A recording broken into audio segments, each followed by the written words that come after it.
welcome to all of you. Welcome to the Residence Palace International Press Center here in Brussels. My name is Isabelle Hoberg. I am the director of this International Press Center. It is a pleasure to welcome you to this fifth edition of the Residence Palace Talks for Journalists, today focusing on the theme of budget cuts, humanitarian reset and climate. Before we dive into today's topic, a few words for those of you who are joining us for the first time. The Talks for Journalists are an initiative of the Residence Palace International Press Center in co-creation with Belgian, European and international journalist associations and federations, the United Nations Regional Center for Western Europe, the Belgian Federal Institute for Sustainable Development, and journalists themselves. Today's session is also organized by the Belgian Ministry of Foreign Affairs, and I would like to thank them for that. These talks are roundtable discussions designed specifically for journalists and news editors, for you, in the context of climate emergency and the crossing of several planetary boundaries. Our intention is to provide you with practical tools of misinformation, greenwashing, and the often highly technical aspects of the climate crisis.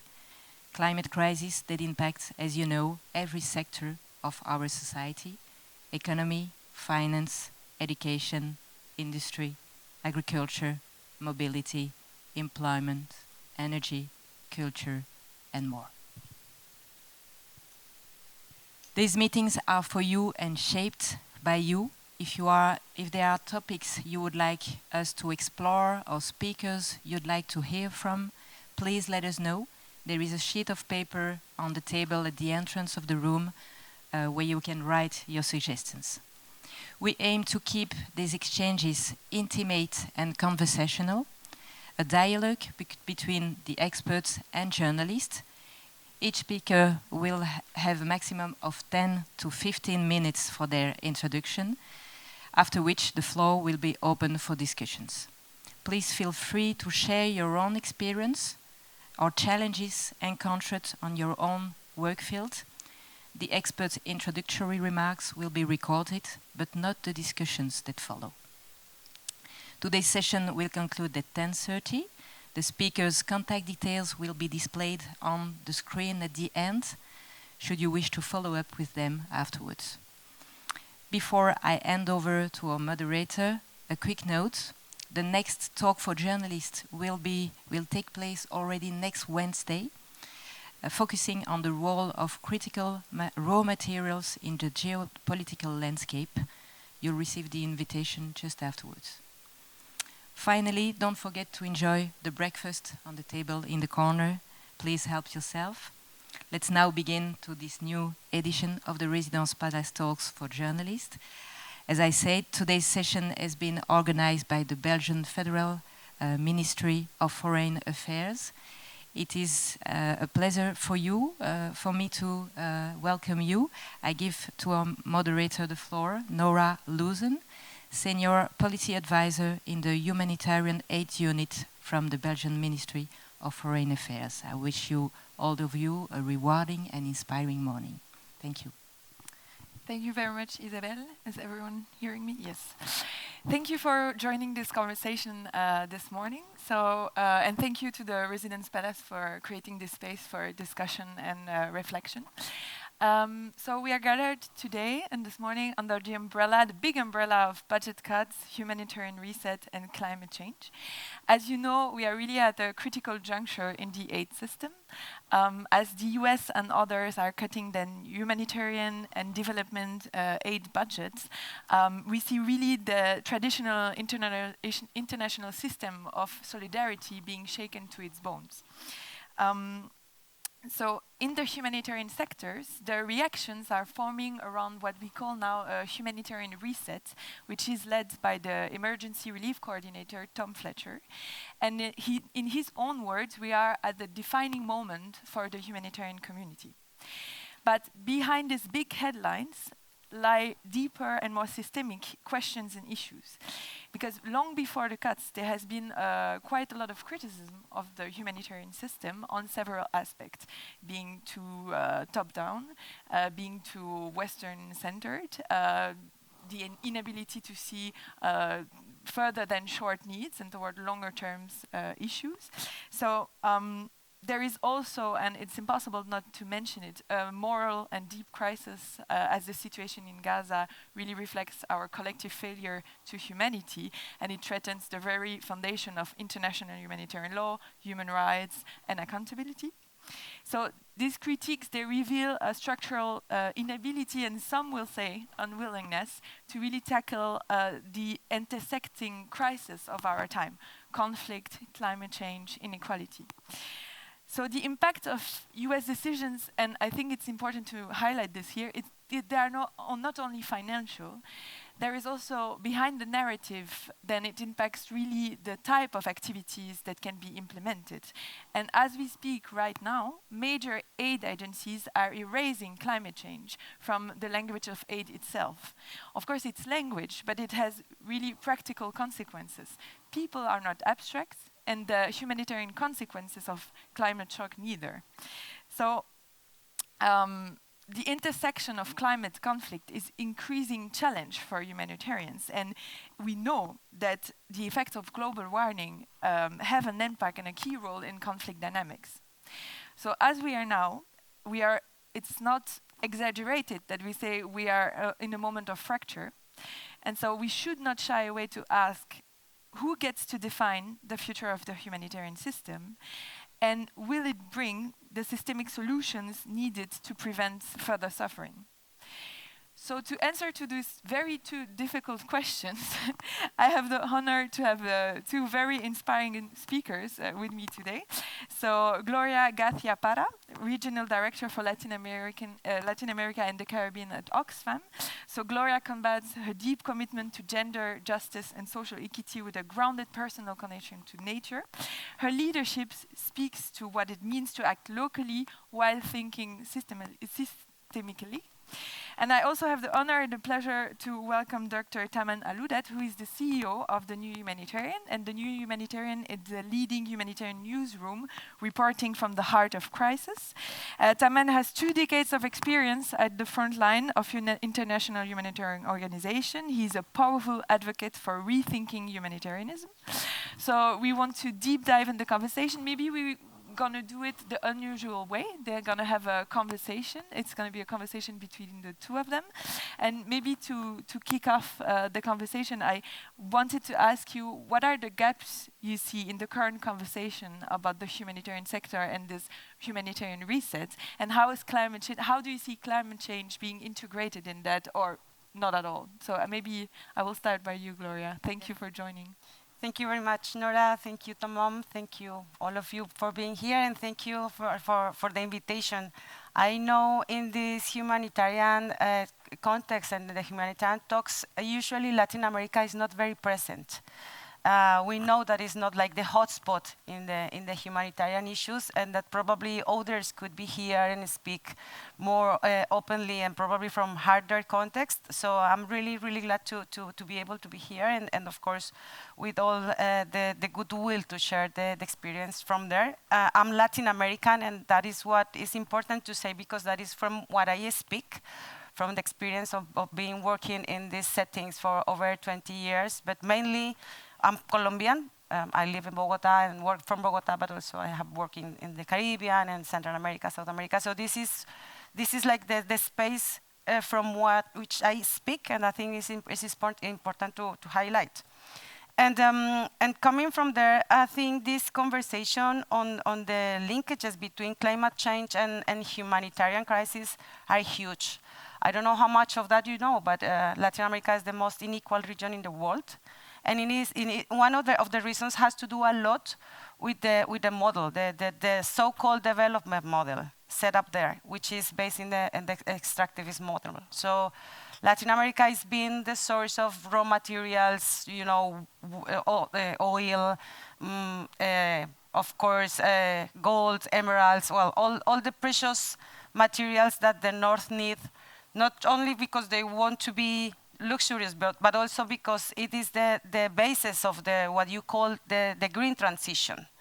So the green transition in Europe is based on the blood and the suffering of the people in countries like Latin America, but of course other regions. It's not only Latin America. So you know how is the story of the lithium in Bolivia, for instance, at the moment, or the story of other materials there. So we cannot delink the conversation on climate change from the humanitarian conversation. And probably that is why we try to avoid to talk about the aid system, because it is more a justice and reparation system. So if there is some damage that is happening in our countries because some people, some countries need the materials coming out of there, someone has to pay that bill. And it cannot be the very same people who is providing those materials. So this is probably something that seems like not too humanitarian, and that is kind of the criticism that we have from the region, saying how we keep just looking at the consequences of the disasters, how we can just look at the humanitarian settings, but just avoid to talk about the root causes of it. There are, we have been talking about lots of that. There are not such as natural disasters. It's not that. So who is causing that? Why? And of course, you can blame the people living there because they need money, because they want the materials, because they want to sell them. Yeah, but because there is a market who asks for those materials. So this is a very important conversation. And again, coming from a region in which 1/3 of the population lives in poverty, but the amount of the wealth that is extracted from Latin America out to the northern countries is huge, represented in all those materials. So I've been in communities where people have been saying to me, we don't want humanitarian support. We want you to actually fix the system. We don't want your food. We don't want your bottled water. We need you to bring justice to us. We want you to stop taking out our resources, and that will sort out all the humanitarian problems. So stop doing that. So it is inspiring when you find people like that. But of course, you can keep that conversation for over 2 weeks. But afterwards, definitely people will need to eat, will need to send kids to school, will need to do their regular life. So it is the way how the struggles are just turned the other way. So I think I just wanted to say it's not just a matter of saying, yes, climate change, humanitarian, reset, cuts, aid, is how we are able to look at the full picture and not trying to make just the look into specific segments. Do you think like the humanitarian response is the easy response, and because it's not tackling the political issues? Not at all. I've been humanitarian for 20 years, so I cannot say this is easy. It's not easy, but probably it depends on how you focus it. It's not easy at all, and it's not easy when you're working in conflict settings. Again, I'm Colombian, so I've been into the heart of just trying to work with the guerrillas one side, the paramilitaries in the other, so that is not easy at all. Let me rephrase it, like easier than like the humanitarian response. Of course, it's not easy as such, but it's just a way of focusing on the response rather than the prevention on issues. From the political side, yeah, I mean. Most of the humanitarian actors sometimes just like trying to defend the humanitarian principle, say like, okay, we are not going to go into the political side of the humanitarian response, but that is not possible. Humanitarian is absolutely political, because depending on who you respond to, whose side you take, it is absolutely political. And I don't understand how people can say humanitarian cannot be political. This is an oxymoron. It's not possible.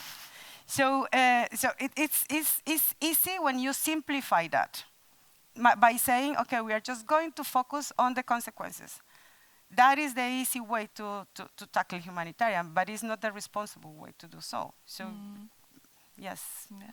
Tamam, giving the floor to you. That's absolutely a big part of the problem. Now, if I think about how do we tackle humanitarianism in the public narrative in the West, understanding is that there is a crisis, there's a response to the crisis, there's a humanitarian response that saves lives, there's a political response that ends conflict. And just to say something about natural disasters, don't use natural. There aren't disasters that are natural. And I'll give you an example. I mean, the poster child of natural disasters is earthquakes. It's unpredictable, uncontrollable, and so on. But an earthquake in Japan causes nearly no mortality. An earthquake in Haiti in 2010 killed hundreds of thousands of people and caused destitution, and the political consequences and the social consequences are still felt today. I mean, you could say it's Haitians' fault, but you could also say it's the French's fault, who have kept Haiti in debt for 150 years since the Haitian Revolution in 1804. Haitians liberated themselves, and that the French forced them to pay the price of their bodies for 150 years. This is why Haiti is poor. Haiti is poor not because of anything else. And if Haiti was rich, the earthquake would have acted differently. And I say that example particularly because we deal, it's easy in narrative form and it's easy in practical form. If we put humanitarianism as a bubble in itself, goes in, saves lives, goes out, then we don't have to deal with politics. We don't have to deal with history.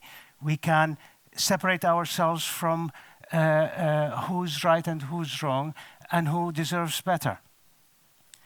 And that's not enough. And I come from a medical background, so I'll put it in a way I understand easier. You cannot not treat symptoms. So we're not saying you shouldn't save lives in a conflict. You have a symptom, you cannot ignore it. If you have pain, if you have, we deal with that, but you can't ignore the disease. You can't say, I'll deal with symptoms forever, and then pop one and the other and ignore the disease. So what's the disease? I mean, if you are on the ground, big part of what you do is actually the logistics of saving lives. That requires access. Access requires politics. If you look at examples today, Ukraine, everybody got access. Ukraine is on the news every day. And 10 million people were allowed to become refugees, which is a good thing. You look at Gaza, that didn't happen. We are on the 80th day, I think, of a complete humanitarian blockade on Gaza. What served the possibility of that happening is the negligence of the narrative, is the hesitance, is the buying into the narratives that this is a conflict rather than a mass slaughter, is accepting that a whole 2 million people are potentially all terrorists. I mean, just yesterday, an Israeli official said every baby in Gaza is an enemy. So that has been normalized. And even that is still better than sorry, I don't mean better, but in terms of being able to put it in the public narrative. When was the last time you read something about Sudan in the news? And when was and even Sudan came on the news recently. And maybe DRC, where the rebels have taken over, most of Eastern DRC came on the news. Very little, and for a couple of days. When was the last time you read about Somalia? And where I was last year in Somalia, in a town called Baidoa, there are 800,000 people displaced, living in tents. It's not only that there isn't enough food, there isn't water. There are water tanks that are empty. That's not on the news. The reason I say that is because for humanitarianism to be possible, and we're not yet talking about justice and reparations, we need representation. You need an existence and a humanization of people. And that is the job of those who create the narratives. In the West, creating the narratives falls into your hands primarily. And the narrative is created as if it is separate from the whole historical trajectory, and as if it is separated from the whole what got us here in the first place. The reason I say that is that brings us to the justice and reparations and their relationship. If we talk about humanitarian context, as they are separate from their historical context, the only conclusion you can get is that people in the global south are idiots who couldn't develop like us. They don't know how to do stuff well enough like us. Or, I mean, not us, I'm not from. But if you think about it for 5 minutes more, there is a reason. There's a reason why you're rich and the rest of the world is poor. 400 years of colonialism. There's a reason why people have no governance because they have been occupied, exploited, and so on.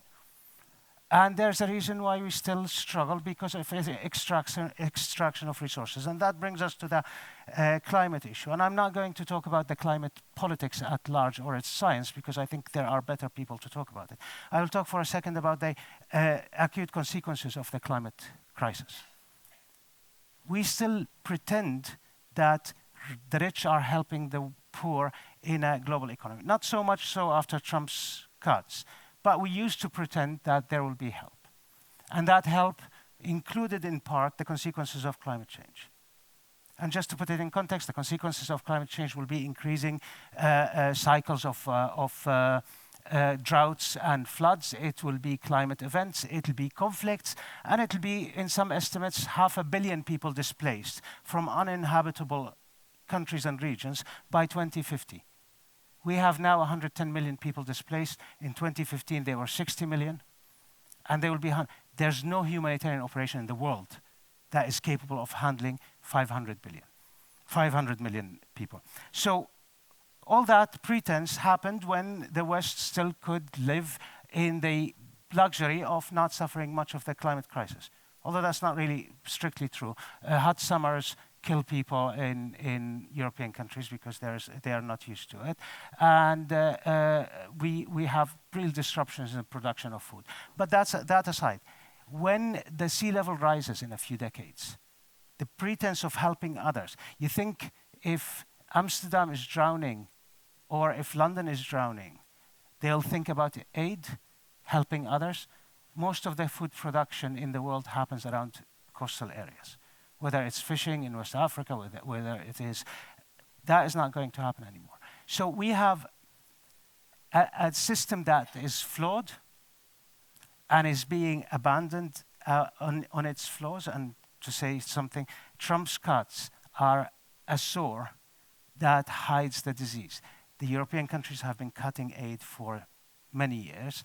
And the liberal order that we sort of, not we, again, we were still colonies when you constructed the liberal order.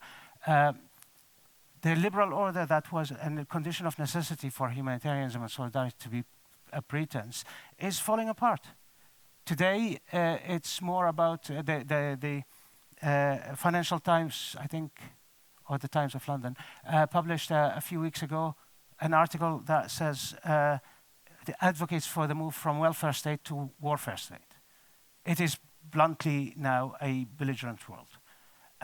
Germany is going to spend 500 billion on 500 million on, or billion. No, 500 billion actually, $500 billion in the coming years on armament.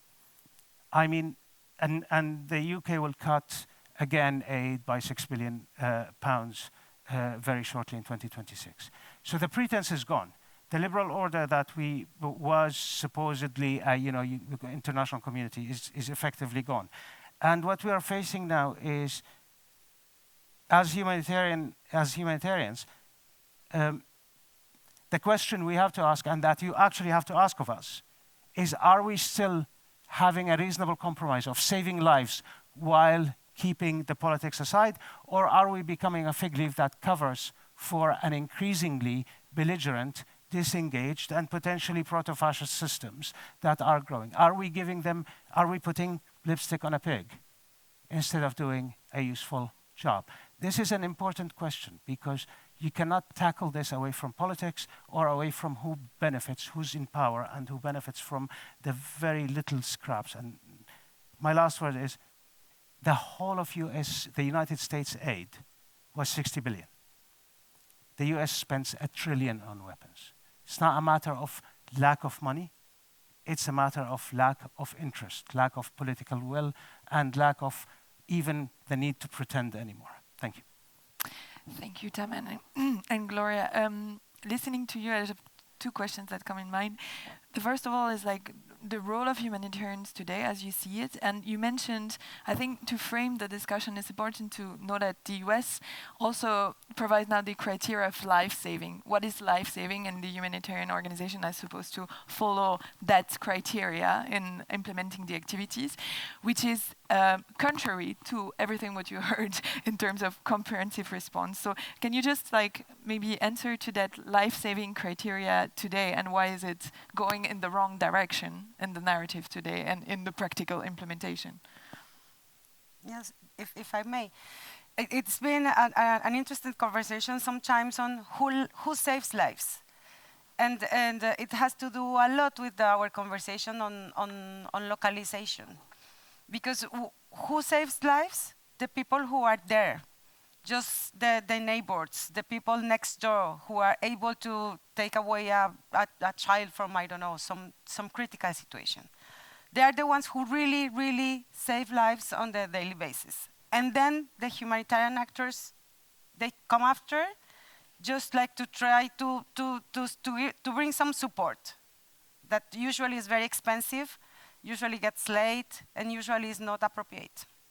This is the reality. I'm not saying nothing that is not very well known. It is being said. So the people who are really there for the saving lives are that people, but also we cannot just forget the local actors and the local authorities. Most of our countries, at least in Latin America, we have in most of the countries states and governments, and they are entitled, and they have resources, and they have the capacity. So I think in many cases the humanitarian system is just like avoiding the responsibles, the duty barriers to do their work. Because of course, if there are some external actor with lots of resources, a lot of sometimes capacity, they're just blocking local capacities to actually react. So also from probably, I don't know how much Tamam's experience from mine, this is what happens. So there are some local actors with capacities that are not allowed because, well, of course, it's like a big, huge, this kind of Rambo response that takes place, mainly when the media is covering the situation. When it doesn't happen, when it's not media, you know, no one is going to do anything, just the local actors, no one else. So it is important to say who saves lives in the very first place and who is the responsible for those lives. Because it's not the humanitarian system. The responsibles for those lives are the states. So why we are taking away their responsibilities? Why we are not working on them to have the capacity, the ability, the resources, the responsibility to look after those lives? It is not us, and that's something we really need to understand. And of course, I understand when there are some states that are failed, that are not state at all, as we have seen, and we have some examples of that. But of course, please, just remember that we don't need to take the space of the duty barriers, because this is a big mistake sometimes. Mm. Tamam, you want to react to that? It's interesting because yes, the traditional definition of what humanitarianism is the life-saving intervention in emergencies that exceeds local communities' ability to respond. This is the textbook definition. Yet it's not enough because yes, of course, in acute emergencies, it is mostly. I mean, in an earthquake, studies from Armenia earthquake in '89 up to Haiti in 2010, most of the mortality, people who die of an earthquake die in the first 72 hours. That's way before any humanitarianism is even capable of arriving in any way. Whoever is saved from actually, and then you have a whole wave of other consequences. But there's also another dimension. I worked with the Médecins Sans Frontières for 12 years before joining the new humanitarian. Most of the emergencies that, and this is almost an oxymoron, most of the emergencies are protracted. DRC has been in an emergency for 25 years. So is Central African Republic. The Rohingyas have, before they were expelled, have been in an emergency for decades. And emergencies take multiple shapes. Part of the problem, yes, I mean, life-saving is a criteria. It is unfulfilled in many cases. Think of Gaza. And it is fulfilled to a large extent. MSF treats 15, 16 million patients a year that wouldn't have been treated. Now, that alone is not enough of an argument because it ignores what has been happening. The connection is, at least in some scholarship, is life-saving biological imperative of humanitarianism, economic poverty reduction imperative in development, and stopping violation imperative in human rights as a field of intervention on people in vulnerable or oppressed situations. As we well know, development has botched a lot of its work because development was seen as economic development by the IMF and the World Bank that for decades has forced countries to give up their public services, privatize, and become neoliberal. And IMF finally in 2015 or 16 admitted that wasn't what is called the structural adjustments wasn't a good idea after having forced so many countries into it, and they still do, by the way. Why is that significant? The Ebola outbreak in West Africa, there was a paper in The Lancet, the medical news paper, that has linked directly the explosion of the Ebola to the structural adjustments that have weakened the West African countries' health system over a very long time. Nothing comes from emptiness. And this is, again, there is a historical context and a current context. COVID, almost every rich country preemptively bought anything between 3 and 5 times the number of vaccines they will need. Think about that. This was a FU to the rest of the world because they wanted to be sure that they bought this enough amount from every single manufacturer, so if one vaccine is better than the other, they will get enough of it. And that was and then the narrative was, anyway, Africans don't want the vaccine. And that is, you wonder about the narrative of that. And there are layers of, the value of life is not seen the same. This is, saving lives, yes, as a luxury when we have extra resources. Lives are not being seen the same, even if it's not a massively, directly and explicitly dehumanizing language. Let me give you an example. I think 2019 was it, there were floods in northwest Germany. And Angela Merkel at the time stood up and there were 130-something people killed in the floods, which is a catastrophe for, every life lost. And Angela Merkel stood and said, this is the biggest crisis that has befallen Germany since the Second World War. I mean, Germany had received 1 million refugees who are fleeing oppression and death in Syria, in Afghanistan, and so on. And that was an amazing act of receiving refugees. Yet, there's an absolute sharp line between a German life and a foreign life. People died in the Mediterranean in their thousands. That wasn't a crisis. People died on the way to Germany. People lived in, but that doesn't count the same way the 130-something people count. And again, we accept narratives readily. We sit today and read about the Israeli hostages and the Palestinian prisoners. And we accept that and we perpetrate it. There are 10,000 people under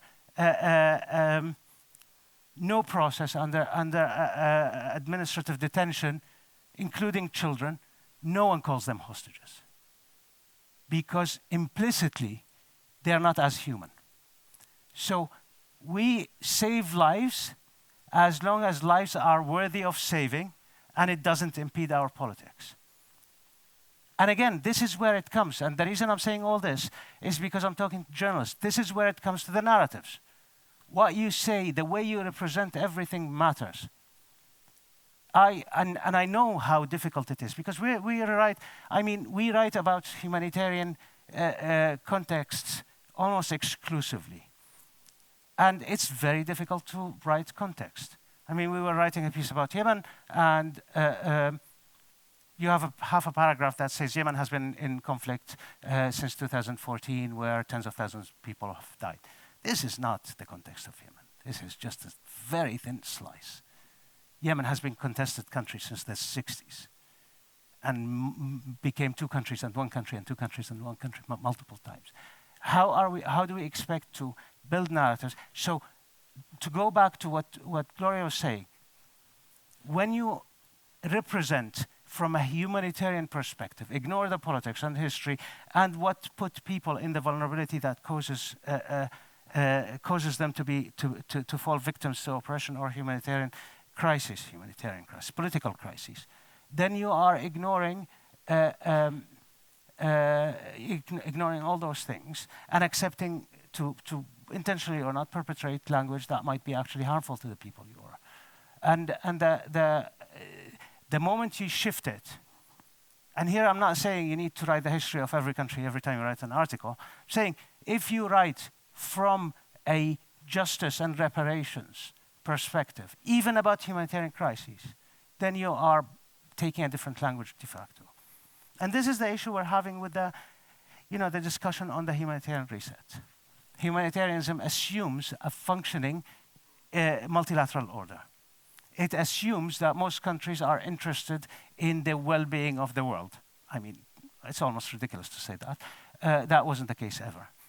And it assumes a sense of, shared humanity and shared destiny. None of that has proven evident. But when we come to a system that has survived for very long, done well, done a lot of harm in the meantime, you look at, they talk about humanitarian reset and about what is called UN80 or how the UN adjusts itself. And you hear about how the system is trying to save itself rather than how it tries to save people. And this is a question you have to ask. Why is it, without malice, it's not that I'm saying tomorrow the system has to go away, but I'm saying it doesn't need to reproduce itself for another 15 years. Thank you, Tamam. I was going to ask as last question, what is your main message for a journalist here? But I think you perfectly answered that question already. So being mindful of time, I think it's really time to take some questions from you. We had promised a critical and honest conversation, and I think we have delivered on that. But we're looking. I'm looking at the audience now to see if there are any questions for our speakers. Yes.